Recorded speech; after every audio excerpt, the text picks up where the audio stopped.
How's it going, everyone? Welcome back to Shifting Lanes. My name is Hanson, and for this one, I've got the 2023 Cadillac Escalade. This one is their big, luxurious three-row SUV. It's got a big, naturally aspirated V8.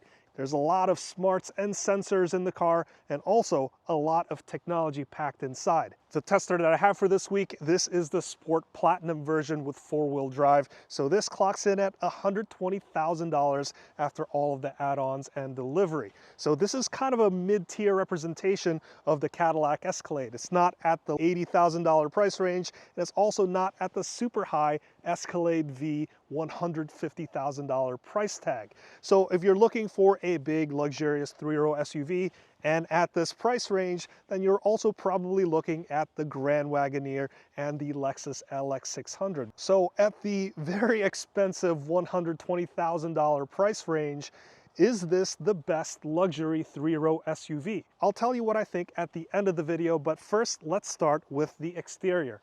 On the front end, this Escalade resembles the other Cadillac vehicles because they've applied the same strong angular cues for this Escalade. There's the big dark chrome or blacked out grille, and that gives a commanding presence on the road. And even more commanding are the headlights. And I feel really sorry for anyone driving towards this Escalade at night or in front of it or around it, because these headlights are going to be blasting you in the face. They are extremely bright.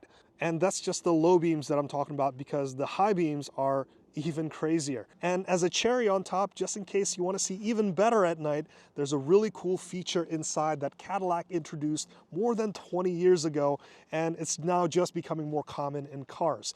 Around the side, this Escalade looks almost identical to the Tahoe and the GMC Yukon, with the exception of the trim pieces and the wheel designs. They are on the same GMT platform, of course, with the Escalade ESV, the stretched wheelbase version of this, shared with the Suburban and the GMC Yukon XL. And from the side here, you can see that this comes with a powered step assist, and it really helps to get inside this tall SUV. At the rear, the Escalade looks very modern with the tall vertical LED taillights, and this will do a light up sequence as you walk up to it. The rear bumper and the hatch has that sharp creased features that reflects the luxury feel of the Cadillac brand, and I love the square exhaust trim that are actually functional, and they complement the overall style.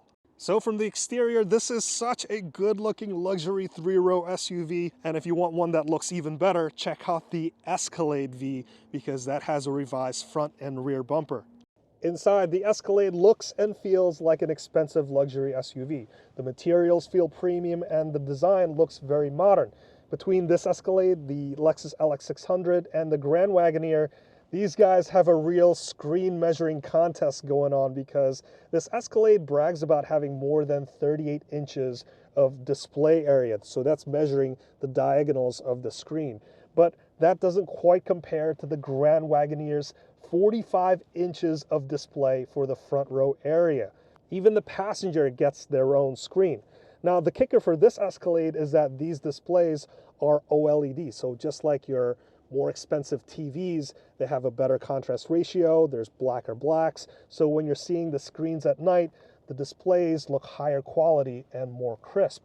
And the infotainment system also works pretty well. They work pretty quickly, and I like how there's built-in wireless Apple CarPlay and wireless Android Auto, and also since there's a pair of screens for the second row, you could get a preview of what's being displayed. And in case they're misbehaving, you could just turn off all of the screens. I also like that the infotainment system is customizable, so in case you want to drag and drop different shortcuts, you can modify the left-hand column to have whatever you want.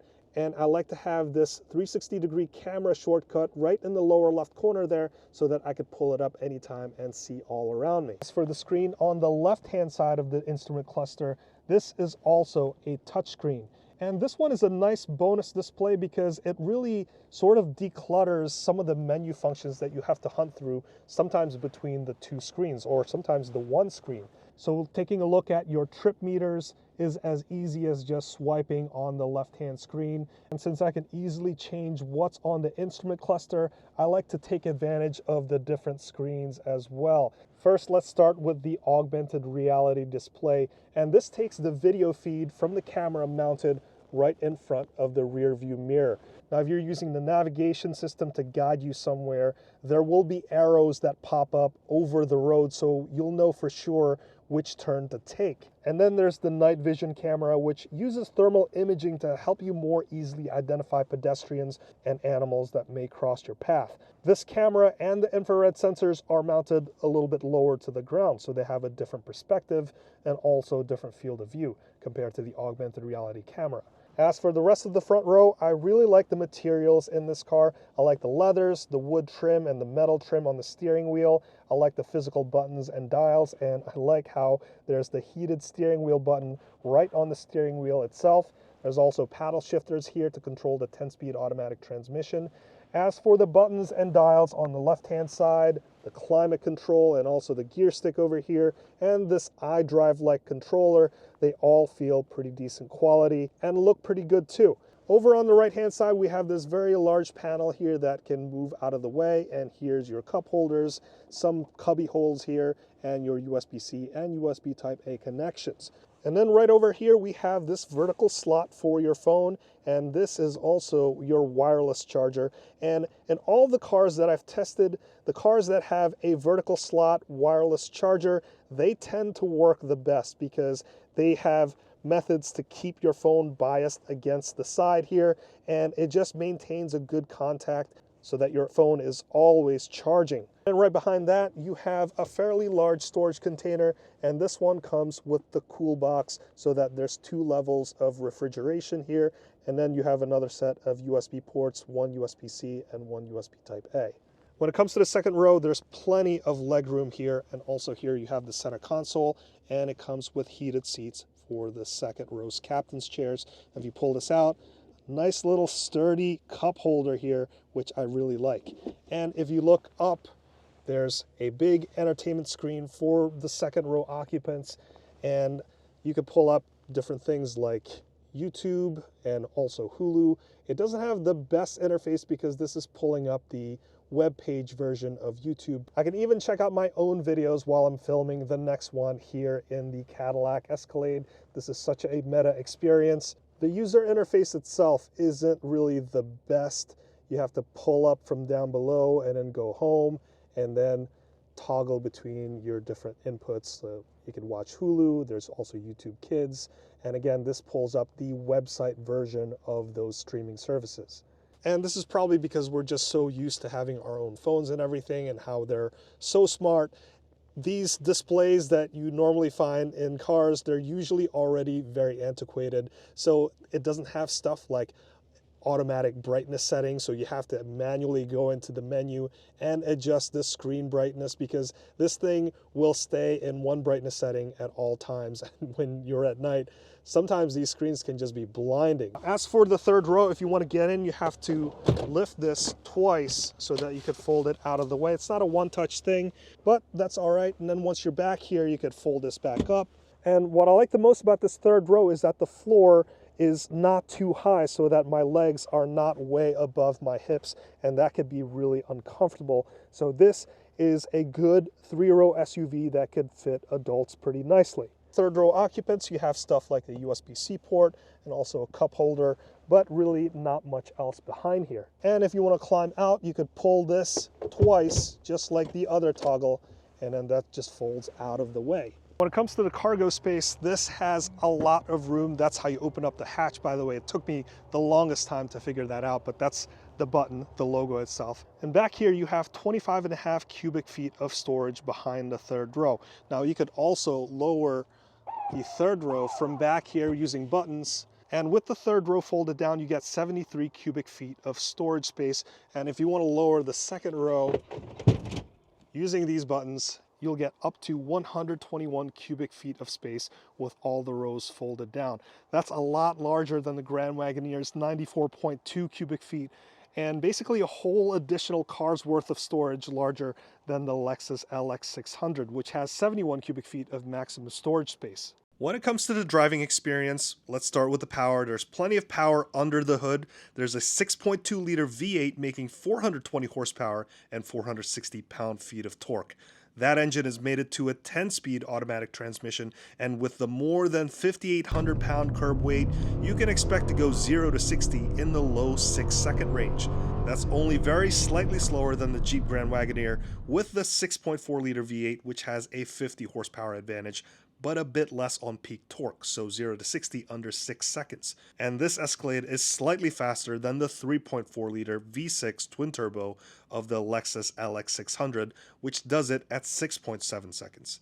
All three of these big luxury SUVs don't feel slow, and if you need to tow anything with the right trailer package, they can all tow over 8,000 pounds, and that is the mark for this class. When it comes to the ride quality, the Escalade rides like a proper luxury car. There's plenty of sound insulating materials used throughout the car, and the road and wind noise is managed very well.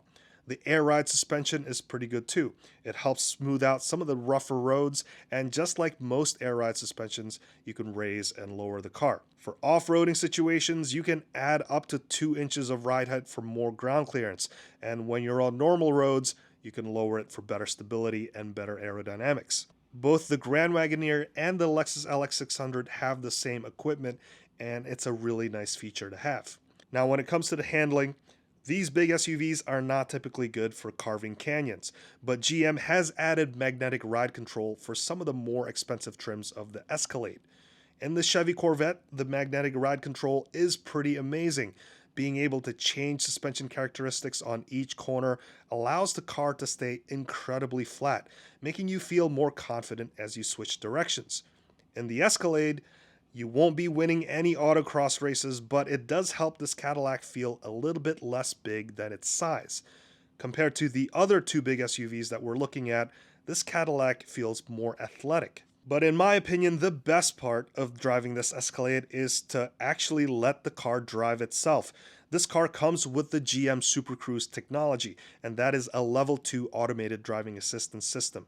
So the car can take care of the accelerating, braking, and also steering. But the user still has to be engaged and monitor the road at all times. If the roads are mapped properly, as in the car knows the road well, it is one of the best level 2 ADAS systems out there.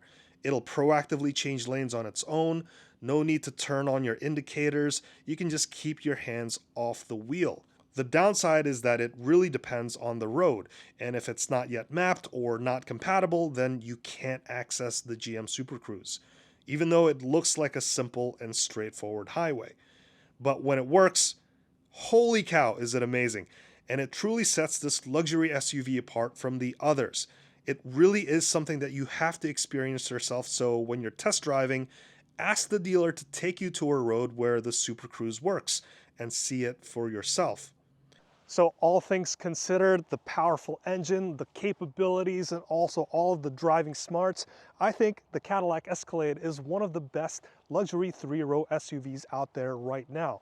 And in my opinion, I think this is a lot better than the Grand Wagoneer or the LX600. Now, I haven't tested the Lincoln Navigator just yet, so if you want to see me do a video review of that one, let me know in the comments below, because that SUV is going to be a good competitor to this one. And as always, if you found this video somewhat informative, please consider hitting that like, subscribe, and that notification bell so that you could be notified the next time I make a new video. Let's wrap it up right there. I want to thank you so much for watching all the way till the end.